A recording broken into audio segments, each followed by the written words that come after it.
Welcome back to Gators Gameday Live. I'm Seth Varner, joined again by Bud Davis this week to preview UCF. Bud, did you enjoy the open week? Yeah, it was great. It Yeah. was, I mean, yeah, I think you had a tougher time than I did. But yeah, no, it's been good. But ready, going to go up to Gainesville for the game this weekend. Looking forward to it. Florida's got a tough stretch ahead. Wish we were in a better spot heading into it, but I think we've got some good games, and I think this one's going to be a fun one. Yeah, it certainly seems like an over type game. And I think we're going to get into that here shortly, but it could be a really exciting one. You're hoping for Florida's sake it's nice, boring victory, but I don't know if that's in the cards or not. So you want to go ahead and start looking at where these teams kind of sit so far this year? Yeah, let's check it out. All right, so we've got opponent adjusted EPA per play for the Power 5. Yeah, and so upper right is good. That's where you want to be. You can see Ole Miss is up there, Miami, Alabama, Georgia. That's where you want to be in the upper right. UCF is in the lower right. So that's a good offense, bad defense. Their offense was really far over to the right, and they didn't play that well against Colorado. So they're coming back towards the mean. And then Florida's in the lower left. We're hiding behind West Virginia. We're not as bad as FSU, which is great, but we're kind of at the, average offense, bad defense. We're over there. We're slightly below average on offense. So, both teams bad at defense, but slight edge maybe with the stats so far to UCF. But I think you really kind of start diving into it. I think we're probably pretty similar on offense. Yeah, and I'm really interested to see I think the UCF has not played a ton of great teams yet, so I'm kind of interested to see how the schedule strength kind of plays out, if that does anything. But so let's look at, we've got the offenses here. Yeah, and so UCF, this is where, they're kind of an outlier, is they're right at the top of this graphic next to Notre Dame. They're at that Ole Miss level of really good rushing offense. Their run game is what they're going to rely on. Slightly below average passing game, but that run game is up near the best in the nation right now. And then Florida's much more closer to the middle of the pack. If you basically go down from UCF, you'll see us near like Mississippi State, just in from Clemson. Slightly below average passing offense, slightly above average rushing offense. So okay rushing attack, slightly below average passing attack, but passing EPA higher than rushing EPA for Florida. For UCF, it's the opposite, where their rushing offense has higher EPA than their passing offense, which is a little bit rare. You don't see that for many teams in FBS. Yeah, that's kind of a Gus Malzahn thing, right? Like, that's not a shocker. That's kind of, I think, why he's not a candidate for bigger jobs with his resume, is because he's very much a guy that never really got the passing game quite working. And I think personnel-wise for him this year, this is not a great group in the passing game. So you're kind of seeing that bear out in the stats. All right, let's look at the defenses. This will make this is the most enjoyable thing for Florida fans, but it's not shocking either. One of the worst, Florida's in the bottom left quadrant, one of the worst defenses in the Power 5. We're really bad at both rushing and passing defense. We'll look at it, but Florida's defense just really doesn't do much of anything well.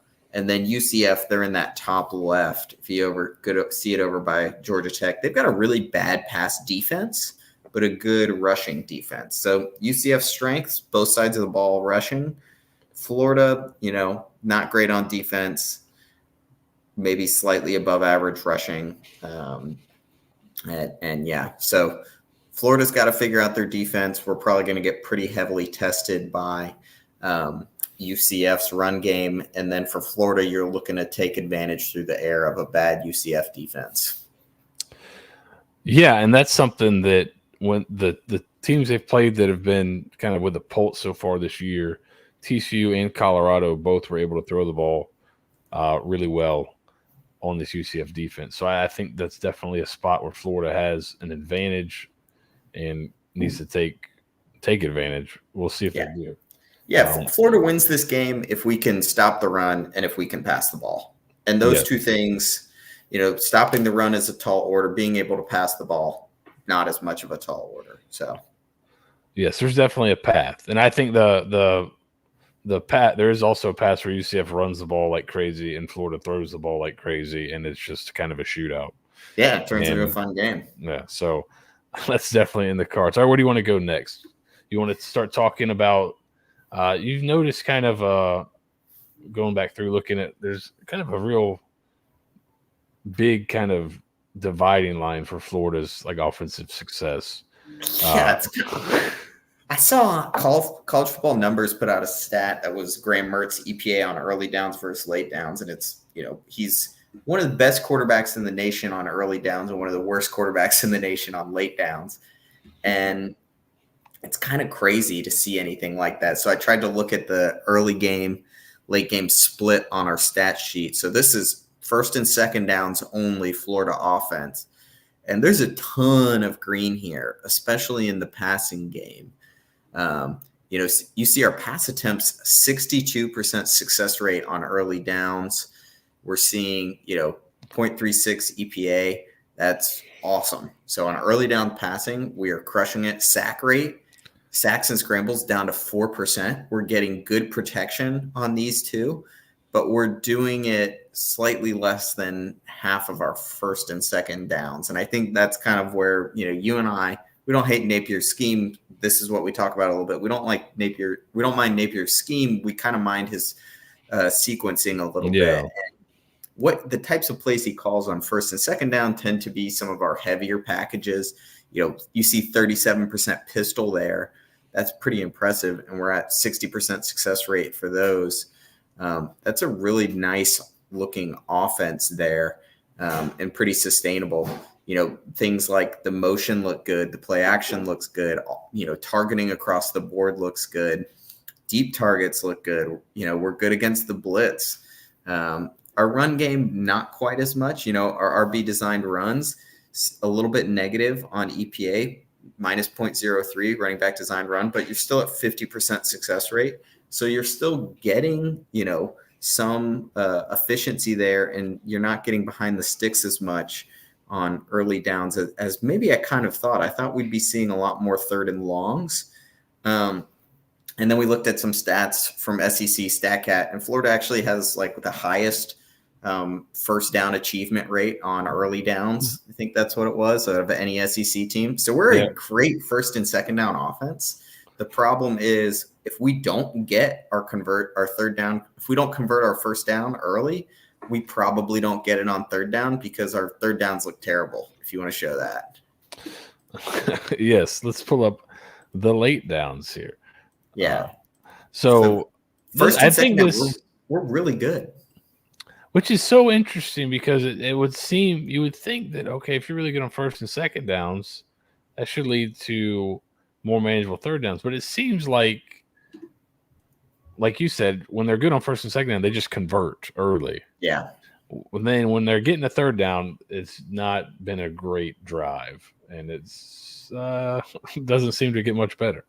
Yeah, and it really is pretty bad here. You see, the designed runs look pretty good. There's really low. This is only like 1 in 5, but those are positive success rate and positive EPA. So those are probably third downs where we're really not that far behind schedule, where we are looking at something like 3rd and 2, and we're pretty good in those situations at getting our runs and getting them to work.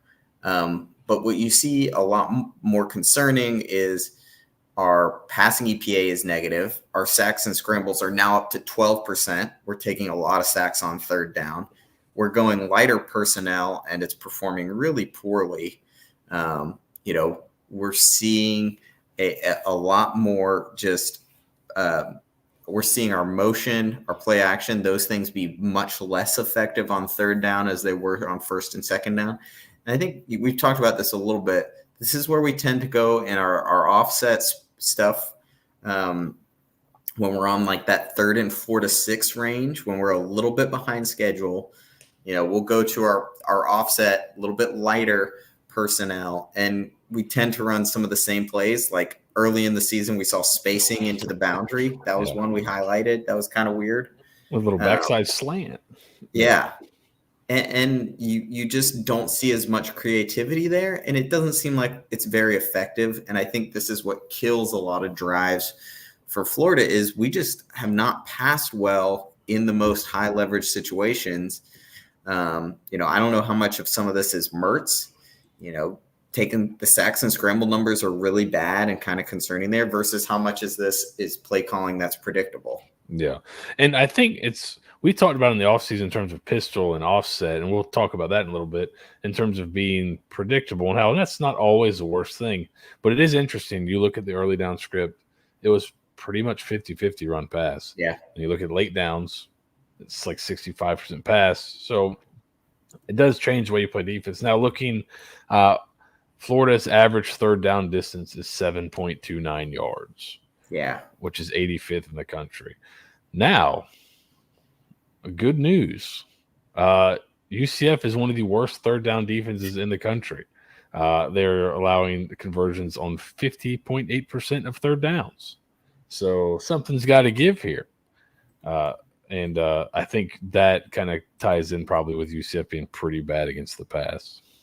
I think one of my things that gets me is if it's first down and we run a shot play and we miss, it's an incomplete pass. I know in the core of my being on 2nd and 10 what we're going to do, and we're going to run some inside zone, maybe some split zone out of that same heavy package, and we're going to get 3 yards, and then it's 3rd and 7, and then we're going offset 3-by-1, and we're running spacing. Yeah, that is the big sequencing issue, I think. It's a lot of times shot on first down. If that's not there, run on second down, and now you're in 3rd and long because that level of predictability there in your sequencing.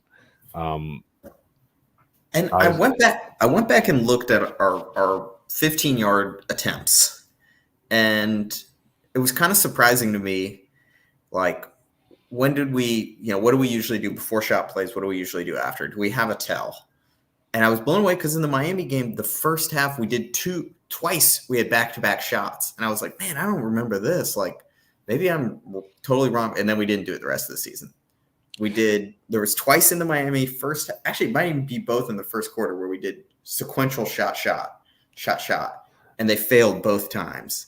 And after that, we've never done it again. And that was something we it was half joking, but had serious talking about, like, if you are so kind of, it's such a big tell for most of the time that you're going to run after you take a shot just to get yourself in 3rd manageable. Well, then a shot right after a shot would be a great time because the defense is going to be playing run heavily, right? So it would be a nice counterpunch. Can you pull up the pistol passing? Yes. Or the pistol. So, we've talked a lot about the pistol versus offset. Pistol, this is great. When we're in the pistol, we're usually crushing because this tends to be what we're in early downs. And when we're ahead of schedule, we like to go here. See that much heavier personnel. You see a lot more runs, but the passes are highly effective, and the runs still are close to 50% success rate. But what really jumped out to me is the deep targets from the pistol. So these are like our boot floods that we run a lot of. 71% success rate. That is unbelievable efficiency with these. Mertz has this down. You could do shot. Like, it's not crazy. We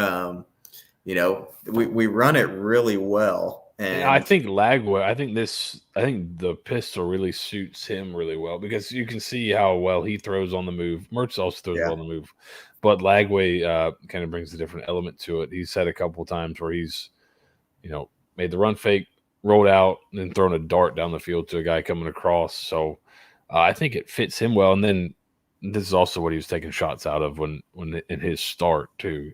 Some heavy play action, shots down the field, and I think that's you're seeing some of that here as well. Yeah, and so part of me just kind of wants to see Florida just almost stay in this a little bit more, go a little bit heavier, lean into this identity more, and not be, what we talked about earlier in the offseason, this Frankenstein offense, because that side of the ball, I mean, it's just killing us. Yeah, I do wonder if there is a tell in Florida's run game out of the shotgun. Some teams will set their fronts based on where the back is. So, there's some teams where the back is always opposite where they're going to run. Now, I've watched, but I haven't kind of watched as intently on that part.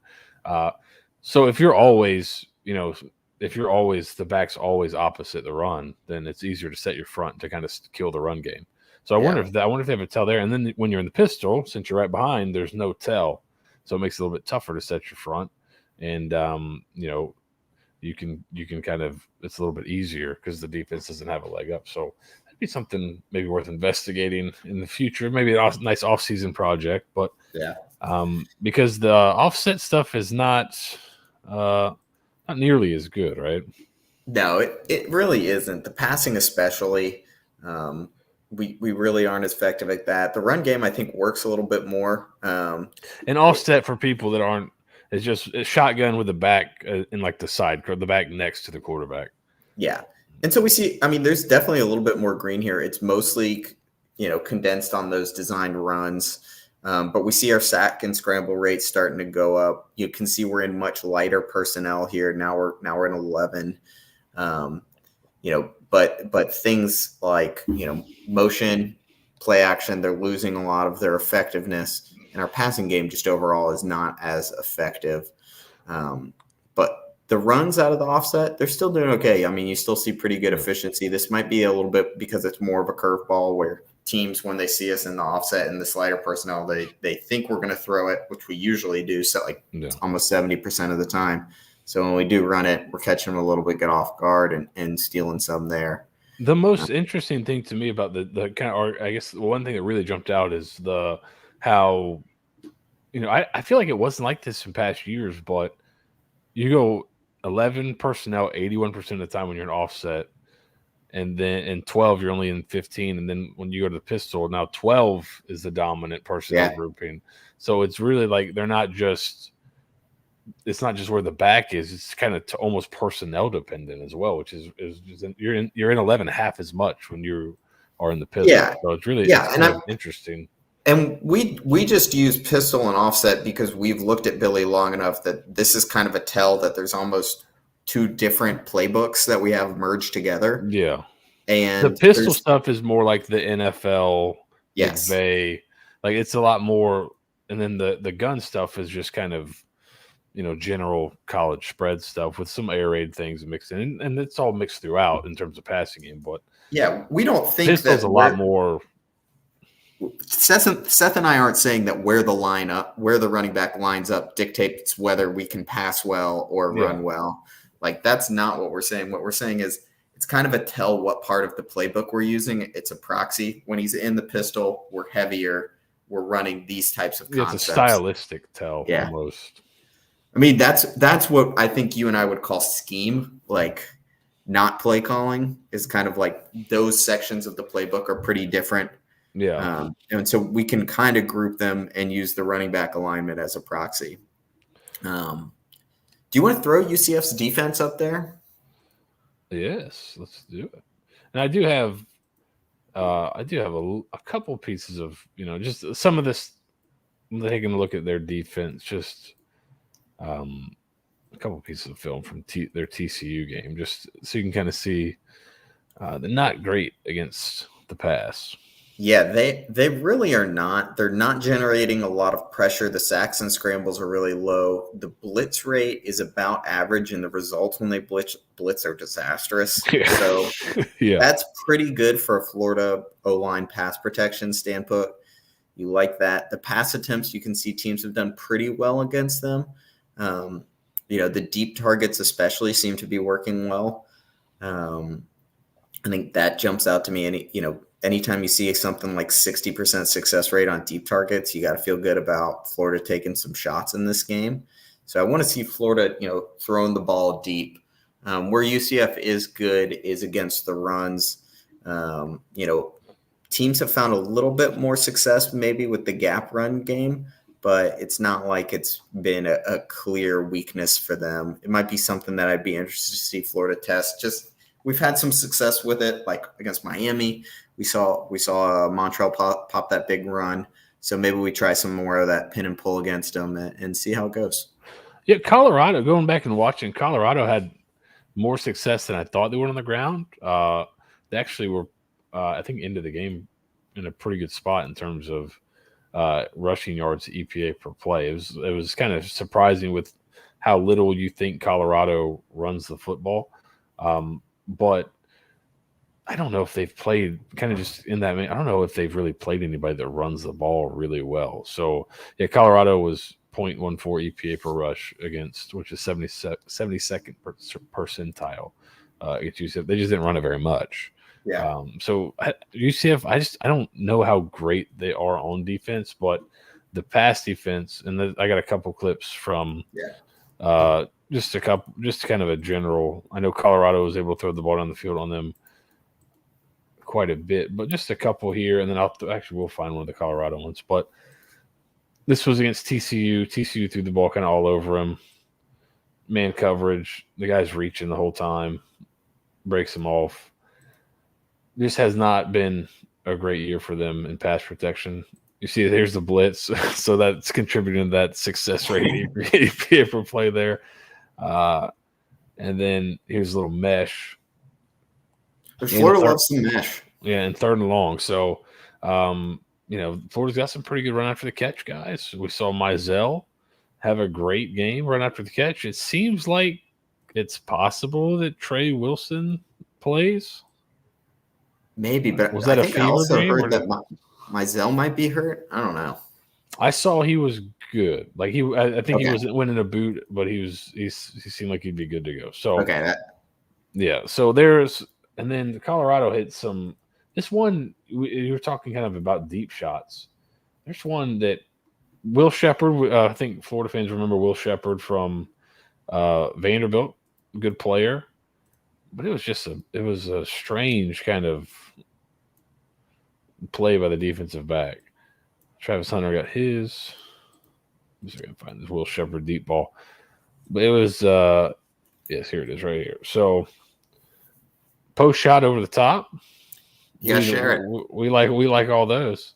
I'm trying to get it queued up. So here we go. We know Florida likes some post shots over the top here. So UCF, I think, is going to be like a 4-2-5. Not it's kind of everybody's in the same kind of thing, really. Like some people call it an odd front, but I think they're going to be a 4-2-5. So you're going to get an even front, four-man front.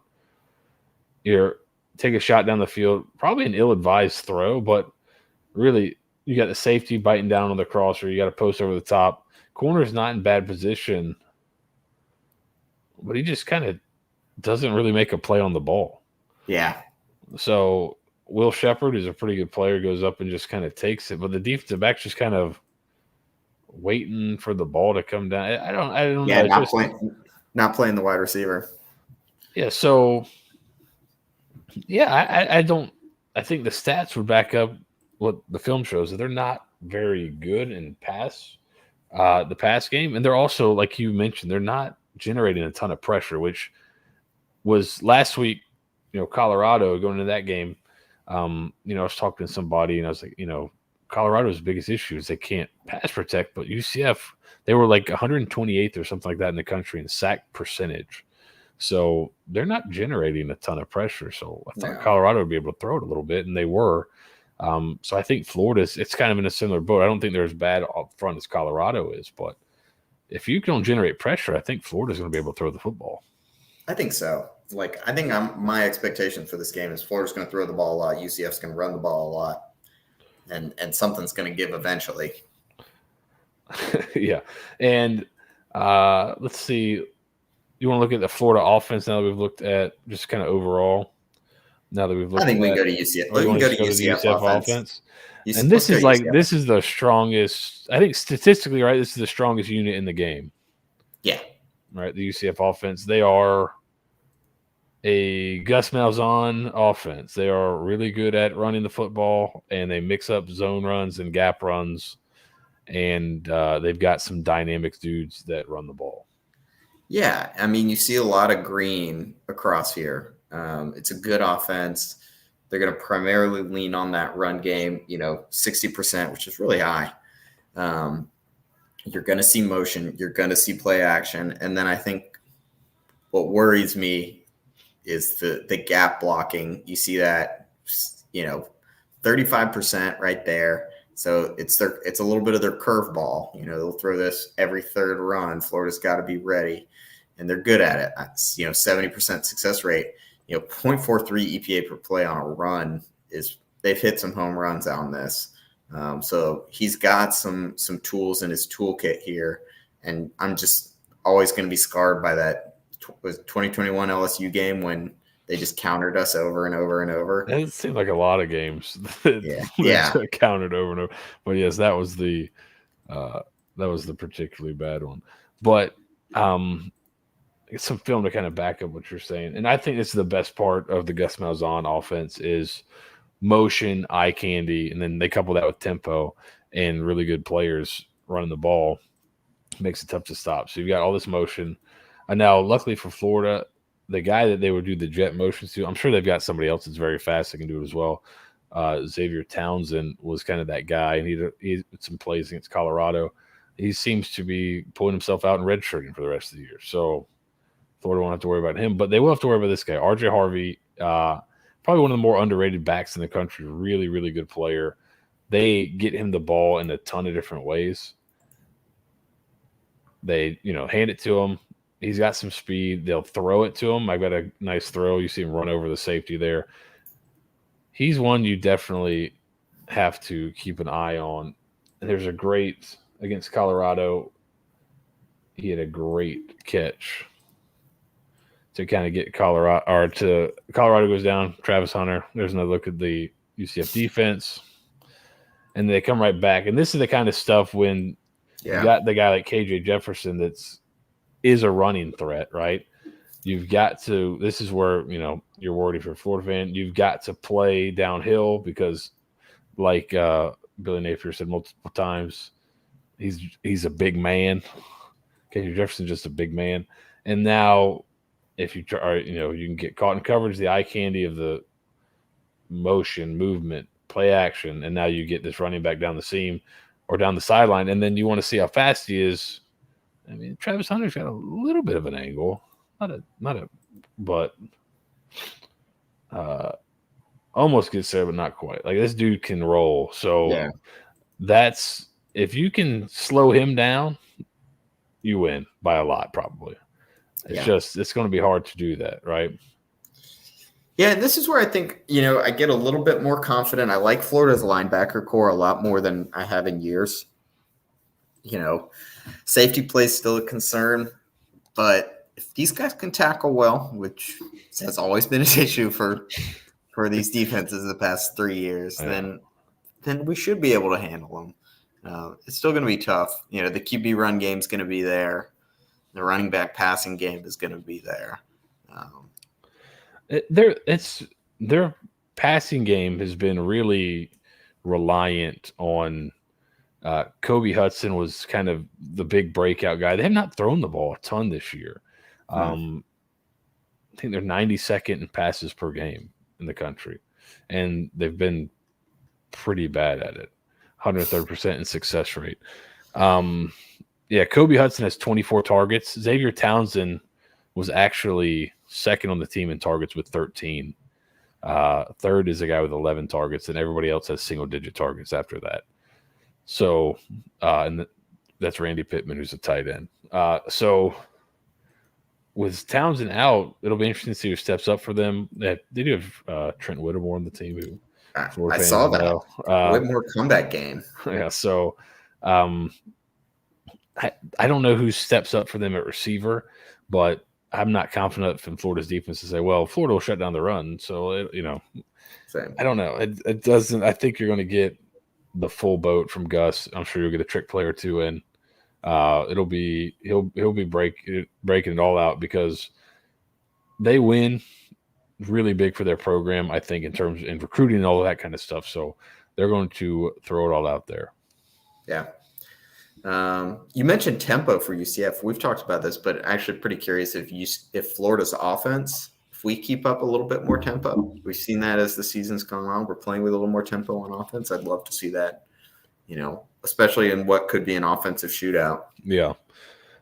Yeah, I thought that was kind of one of when we talked last week and when we're talking tempo, that'll be something I think to keep an eye on. Not just in terms of I think it'll be helpful for the offense, but I think there is some signal to it that maybe it's just like, all right, the defense is not going to be great, so let's get as many plays as we can and get the offense on the field as much as we can, and try to try to maximize our edge that way. Yeah. So if they continue, I think it shows that they're not, hey, they realize we can't coddle this defense. We've got to just try to maximize the edge we have on offense and win that way. This offense, if we're staying a little bit heavier, taking shots and running some tempo, like I have a lot more confidence in this offense than if we're going lighter and spacing things out and looking like a kind of an older spread team. Yeah. And I think it'll be a really good test. I don't think the UCF defense is very good. So Florida's offense should have a good game. You're at home. You had a week off. You had time to kind of prepare. I don't think it's anything super exotic. The UCF offense is different. This is a different animal. It's basically wing tee stuff. So yeah, it's option. Hopefully bye week, Florida's defense cleans it up a little. Not quite as many busted assignments. I don't know what you do about generating pressure. I just don't think we have the edge guys or the D line to do it. But if you can clean up your safety play in pass coverage a lot, I think that goes a long way. So what would you do? I've been thinking about that a little bit because you heard Napier talk about some of the young linebackers. You hear him talk.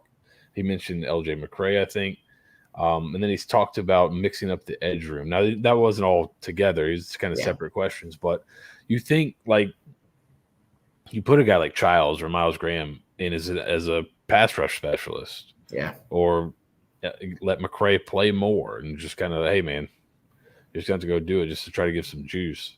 Yep. I wonder if that's something they're looking towards, because those guys were mentioned by name kind of when talking about young guys that are ready to play and play a little bit more than they have been. Yeah, and I think maybe I like that on the defensive line. I like your idea you brought up kind of for the pass protection when we talked last week, where maybe we should be playing Marshall on their number 2 guy and bracketing their number 1 guy. Try and limit those coverage busts. And that would be an interesting one this week because they are so heavily reliant on Kobe Hudson. He's so far out in front that you could double him, and that's an old Bill Belichick thing. He would double the number 2 guy or double the number 1 guy and then just put his best corner on number 2. Yeah. Seeing as, okay, we can eliminate 2 guys that way. And this would be a good week to do that because Kobe Hudson, like I said, has 24 targets. The next closest guy is 11, and that's a tight end. So let's see. I think the only other thing I kind of wanted to touch on is I've seen a lot of like message board chatter like, oh, we should be playing even. We're terrible when we play odd. And you can look at the numbers. If you talk to the guys at StatsBomb who have it, and they're dead even. It's like we're bad at both. Yeah. If anything, we're slightly better at odd, but both have been bad. It's not like there's a simple fix like that. Guthrie's got a question. We've seen several short yardage downs that our defense plays too high, way off the line. Is that confidence in linebackers, lack of confidence in safety players, something else? No aggression on third down.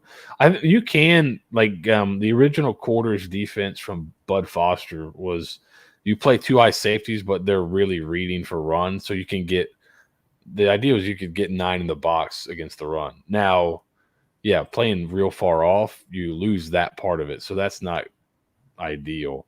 Now maybe they're playing the corners in the flat as the ninth, the eighth and ninth guys, and trying to push the run there. But yeah, there are ways to play the run out of too high. There's a lot more ways to play the run out of too high now than there used to be. It used to be like O-line coaches would say if they're playing too high, they're spitting in your face because they're not putting a safety in the box. They don't think you can run the ball. But I think there are some ways now that you can play too high. Now on third and short, is it the best? Yeah, I don't know about that, but I think I do think in terms of the aggressiveness, do you think there was a concerted effort early?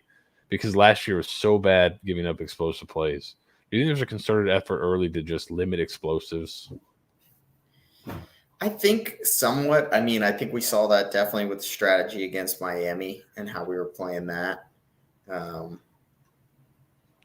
It's really tough without a pass rush. Yes, that's what there's other. At the end of the day, there's not an effective defense if you don't have a pass rush. Yeah. Which I think we saw against Miami. You kept the cap over everything, but you never got close enough so you could hit. So you got Miami's in these like 25-yard areas where if you had a better pass rush, they wouldn't have time to get there. So yeah, it's tough.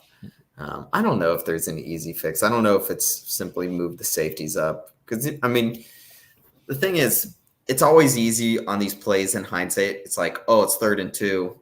And why are you giving up the run? But it's like we're seeing the run after the fact. We don't know that they're not going to call play action bomb there. So let's throw up the Florida. While we're talking about, let's throw up the Florida defensive stuff that you put together. And yeah, there's some middle of the field close, which is their number one where they want to be in.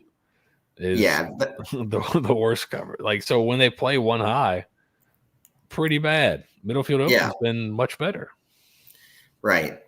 When we go less aggressive, when we're not blitzing, when we are going too high, that's when we're performing better overall. But you can still see the deep targets we're getting crushed on, 0.8, 45% success rate. That's pretty tough. Just overall, we're on the wrong side of the decimal point on runs and passes. It's not like there's one thing that's wrong here. I mean, even sacks and scrambles, you see 6%. Oh, that's pretty good. But if your EPA is near 0 on that sacks and scrambles category, that means most of those are probably scrambles and not many of those are sacks. Florida's just bad. I think Guthrie, our friend Guthrie here, said it best. Yeah. It's not been great. It's hard. It's hard. We've got linebackers and we got one corner, and trying to build a defense around that, you're always going to end up with something that looks bad. I don't hate to keep the safeties back. I want to see more. I want to see more rotation. I think we kind of talked about right at the top when we're talking about how you fix this. Maybe I want to see more rotation in the safety room. I think at this point, Castells looks so bad that he can't play as many snaps. Almost seems hurt or something, right? It just seems like he's. And it could be a confidence thing. It could be a thinking too much thing. The bye week. Let's see what can get fixed in a bye week, I suppose.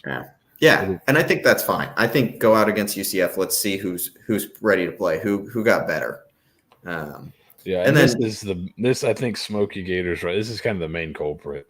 Yeah, like this. It's hard to do anything if you can't get any pressure. Right, and the really tough thing is you can look at who in FBS are the leaders in generating pressures, and Princely Umamielen. He's having a great year at Ole Miss. People told me we wouldn't miss him. We are desperately missing him. It's Antoine Powell. Yeah, number one sack guy in the country, I think. Yeah, he's cruising at Virginia Tech. Chris McKellen. You can't lose trench players, and people tell you, oh, those guys weren't good. If they weren't good, they wouldn't have been playing, so many snaps last year. They wouldn't have been one of our top guys in snaps. You can't lose them without, if you went out and got Nick Scorton and replace, and then, okay, it's a like for like. You didn't really get that. You got a guy that was somewhat like a Princely, somewhat established player that maybe was kind of being asked to do some things that he wasn't great at. And then you go replace them with kind of total projects or really young guys. So I just don't love ever seeing if you're giving a trench guy this many snaps, like you're investing in him, and there's a reason, and you want him back next year. Those Yeah. guys, the reality is they're extremely difficult to replace, and you can't lose that trade in the transfer portal. There's positions you can afford to trade a lot of pieces, wide receiver, DB. You can't do that with your trench guys. Not thus far, no. Yeah, the NIU converted tight end. Who could have seen that one wasn't going to work out great? Yeah, and Princely, I think you mentioned StatsBomb earlier. He is like the second fastest first step, and unfortunately, that first step too many times last year was dropping to a flat. So yeah, that was my biggest gripe last year is like you got one guy that can really rush the passer. Just let him do that over and over and over again. And he had one of the highest coverage drop rates in the SEC. Yeah, which like you say, oh, Alabama was similar. This is a similar scheme under Saban. He knows what he's doing, but it's also like they got a lot of dudes that can rush the passer. Yes. So, that's a while. Yeah. That's why I think you bring a guy like Ron Robertson. He hasn't done well, but I think an older, more experienced guy can just be like, okay, we need to just do this. Now, it hasn't worked yet, but maybe during this bye week, they get it all figured out. And then and I thought an unbelievable run here. I'm sure that's you sent me a thing for 24/7 that was pretty interesting, where they were talking about they mic'd up the players during practice to figure out what. There's clearly been communication breakdowns between the guy with the helmet mic, who's getting the calls from the coaches, and what's getting communicated then out to the other players. And they wanted to figure out where that breakdown is, so they mic'd up all the players to figure out how the calls are getting communicated. And I thought that was pretty interesting. I think, that's a good way to try and figure out what's actually happening. They said it wasn't and he said it wasn't, Napier said it wasn't the first time they've ever done that. They've done it before with like if they had to start a freshman center or a freshman quarterback or, younger guys. But I think it's really smart to do it with just everybody, just established. And you could really hear everyone's kind of killing Jordan Castell. It looks like everybody's playing cover 3, but what if he thought somebody called cover 2 and now he's getting over the top? So it would be nice to have an exact. There's no kind of, there's no delineate. Like this is the fact. There's no kind of, I guess. Well, he said, she said. It's just, hey, we heard it. How do you do that? So we really missed out not making a bowl game last year. Everybody else who made a bowl game got to play with the helmet communication. Yeah. They got to practice with it and then play with it last year during bowl season. We didn't get those practices. We didn't get that game. No. So there are, as much as everyone says bowls don't matter, there are some very bad consequences for missing them. It seems to be. So, yeah. All right, but anything else on UCF? I think it could be an exciting game with some defenses that may struggle in certain spots, but hopefully I think talking about a Gator win next week. I think that's about it. Hopefully, I'll try and join y'all at halftime from the stadium. All right. It'd be a night game. Should be cool. Yeah. And then, maybe we talk on the walk back to the car after a great victory. That would be lovely. We'll see. I don't know. The line has moved quite a bit. Do you think that's going to be a buyback act? Is that what your thought was? I asked somebody about that, and that's what they thought it was. Is a couple Sharks slow play it because they know public's going to be on UCF, and then so that pushes the line really far towards UCF, and then the Sharks get in right at the end on Friday when the line is juiced towards Florida and get really good bang for their buck at the end. Yeah, that's when the big money comes in is Fridays. So they what do they call it? Like the head fake? Isn't that the term they use? Especially since we haven't seen, I would kind of get the line moving that much if we had gotten an injury or an opt-out from Florida. Yeah. That would make me think so. But Vegas usually isn't off 5 points. No, there's been a couple this week that have moved a lot. So I think something like that's going on. I mean, especially now we're far enough into the season that these lines they should be pretty accurate. If it So I gets think, 2-3, it will get absolutely hammered. So I think oh, it's not yeah. getting much. It's not going over 2.5. So if you want the Gators, probably take it now, I suppose. All right, bud. Yeah, I think it's gonna move heavy tomorrow. Yeah. Get your 2.5. If it goes to 3, hammer it. All right, bud. Excellent job getting all the stats and info in for us this week. Really good stuff. Do you have a prediction, or you just want to go and just experience it? I think we're gonna lose, but let's go for lots of points. At least make it enjoyable. Yeah, just keep tight game would be cool. Tight game. That's great. Yeah. I don't think the UCF defense is very good. So Florida's offense struggles. Really bad sign for the rest of the year. Yeah. I think they'll be able to play with them though. All right, bud. Thank you. That's it for this week's live episode of Gators Gameday. We'll try to be here at halftime and talk with that, and then in the post game. Until then, go Gators. Go Gators.